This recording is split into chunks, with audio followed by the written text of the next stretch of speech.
nesta manhã está registrada no Evangelho de Mateus, capítulo 26, versos 20 em diante, Ao cair da tarde, Jesus pôs-se à mesa com os 12 discípulos.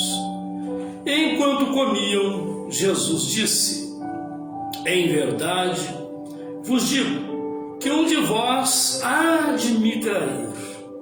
E eles, muito entristecidos, começaram a um perguntar-lhe: por acaso seria eu, Senhor?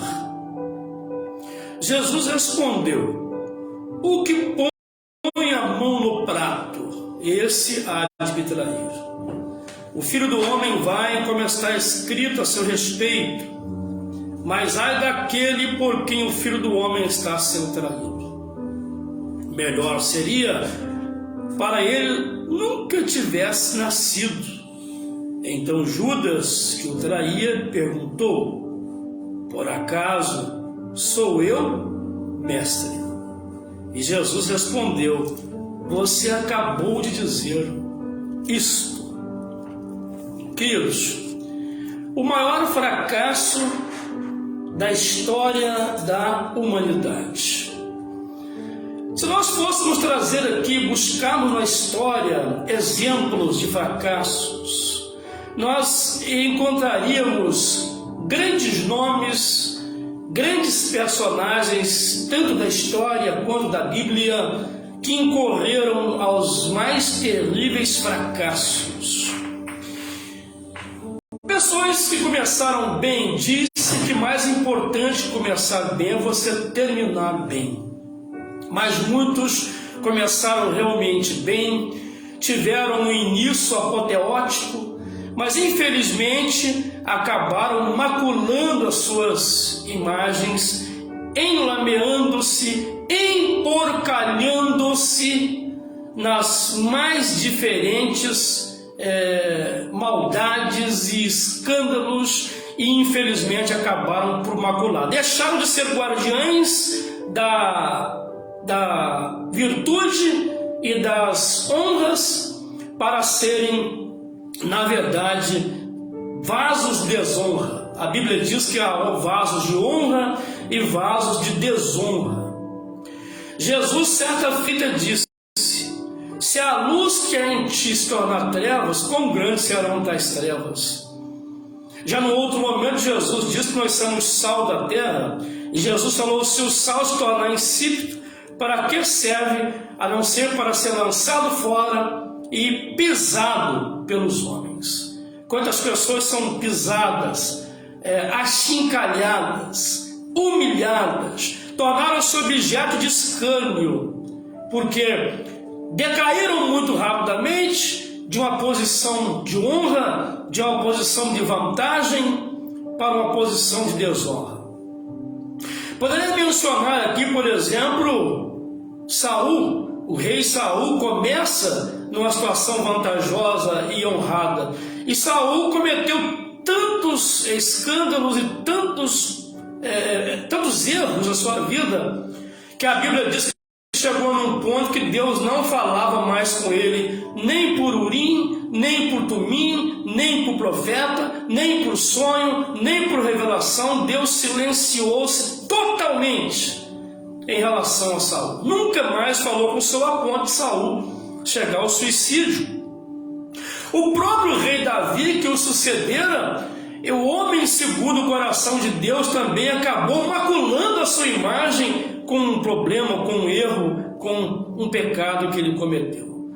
Grandes heróis da história acabaram, como disse agora há pouco, aporcalhando-se, sujando, maculando a sua imagem, e se tornaram lembrados na história mais com desprezo e com ignomínia e com descaso pelo mal que fizeram, do que por aquilo que um dia fizeram de certo ao longo da sua trajetória. Podemos citar aqui Nero, Hitler, Mussolini e tantos outros nomes que a história registrou, e demonstrou que eram homens que surgem do anonimato para o sucesso e rapidamente do sucesso para a vergonha e para a desgraça. A Bíblia diz que o orgulho precede a queda.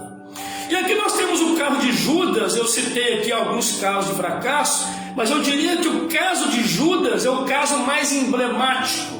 A meu ver, me parece ser o maior fracasso da história, o caso de Judas. Todos os nomes que eu citei e poderia citar aqui, por falta de tempo, o tempo é exíguo, é pequeno, não dá para citar, são vários nomes, mas Judas, no contexto bíblico, a meu ver, foi o maior fracasso da história.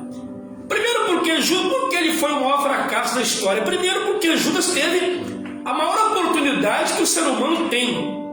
Ele foi chamado, e oportunidade, meus amigos, se passar, você pode até conseguir uma outra parecida, mas igual jamais. Tem 3 coisas que são irrecuperáveis. Irrecuperáveis. A primeira, uma flecha arremessada. Arremessa a flecha, vai atrás, tenta pegar, não consegue. Uma palavra mal pronunciada, também não consegue voltar atrás. A terceira coisa é uma oportunidade perdida. Perdeu a oportunidade, você pode ter outra igual, mas aquela já passou, jamais. E Judas teve uma grande oportunidade.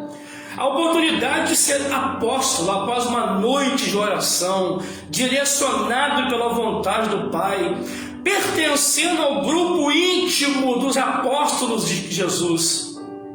Judas é chamado para compor o colégio apostólico. Que bênção! Era o grupo íntimo, era o grupo que presenciaria os milagres, era o grupo que fazia parte daqueles que Jesus escolheu debaixo de oração e sendo ele Deus. Judas tinha qualidades, é verdade. Ele tinha uma boa gestão, ele trabalhava bem com as questões financeiras, era um economista de primeira linha. Entretanto, e é escolhido para ser tesoureiro do colégio apostólico, pela sua organização, pelas suas virtudes. E o nome Judas quer dizer louvor. Era um nome que era predileto naquela época, porque significava louvor. Maria, mãe de Jesus, tinha também um filho com esse nome, Judas, que significava louvor, conforme eu disse. Que tinha, é verdade, até pela capacidade gestora de se envolver com as finanças, Judas tinha um grande prestígio entre os apóstolos. Jamais alguém do colégio apostólico sequer cogitava a possibilidade de Judas vir a ser o traidor de Jesus. Judas viveu com Jesus, nossa, que privilégio, ele conviveu com Jesus, ele viu os milagres que Jesus fizera com o Salvador do mundo, com Emanuel, com Deus conosco. Ele viu Jesus fazer cego ver, surdo ouvir, morto falar, morto ressuscitar, mudo falar, multiplicar pães e peixes. Ele presenciou tudo isso ali. Era o próprio Deus encarnado e Judas estava com eles. Ele ouviu o maior sermão de Jesus da história, o sermão das bem-aventuranças. Ele viu esse sermão, ouviu e viu o sermão. Judas acostumou-se com o sagrado e mesmo assim não aceitou Jesus como Salvador da sua alma. Que situação triste. Ficou íntimo demais com Jesus, passou a ter Jesus como alguém da família, íntimo demais, familiarizado demais com Jesus, mas não quis tê-lo como Salvador da sua alma. Judas pregou o evangelho a outros, provavelmente falou de Jesus para algumas pessoas, era ativista, trabalhava, às vezes não tinha tempo sequer para comer, percorreu algumas cidades e aldeias juntamente com Jesus, sem dúvidas. Deus lhe deu muitas oportunidades, mas Judas perdeu a todas. Grande oportunidade dada e perdida. Ele foi o maior fracasso também da história, não só porque perdeu a sua oportunidade, mas também porque cometeu o maior erro que um ser humano poderia cometer. Ele traiu Jesus. Seu nome, que significava louvor, tornou-se vergonhoso, vil, hediondo, desprezível. Seu próprio nome, sua própria vida acabou sendo lançada no inferno. Não foi como o de Pedro, que acabou depois sendo elevado, de Tiago, de João. Ninguém hoje gosta de chamar o outro de Judas. Ninguém dá nome a outrem de Judas, porque Judas tornou-se sinônimo de infiel, de vil, vergonhoso, desprezível. Ele comprometeu sua história, comprometeu seu nome, comprometeu seu talento. Ele podia ser uma bênção, ganhador de almas, operar milagres. Ele podia aproveitar de tudo aquilo que Jesus ofereceu, mas quis ser um mercadejante, quis ser um barganhador, quis fazer dinheiro com o Evangelho, com o nome de Cristo e com a palavra de Deus. Judas traiu o Senhor Jesus. Jesus o amou, Jesus o chamou, Jesus o inseriu num cargo de confiança. Ele estava ao lado de Jesus o tempo todo, ouviu tudo aquilo que via, chamou Jesus de mestre, mas o traiu.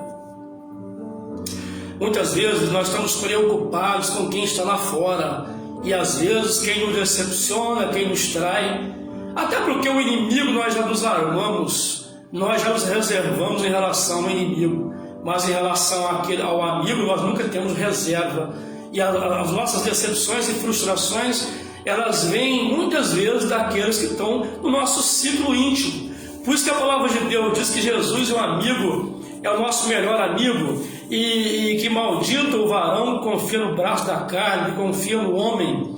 Nós precisamos ter amigos, não podemos nos frustrar com todas as pessoas e achar que todo mundo é um traidor. Nós precisamos confiar em alguém, temos que ter amigo, a vida precisa, nós somos seres sociáveis, nós precisamos confiar em alguém.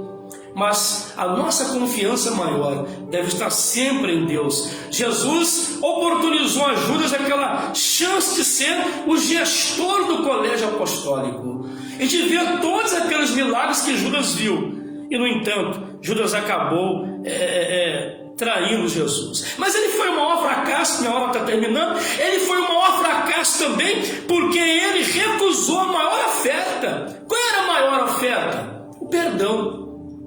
Em relação a Pedro, a Bíblia diz: saindo Pedro chorou amargamente.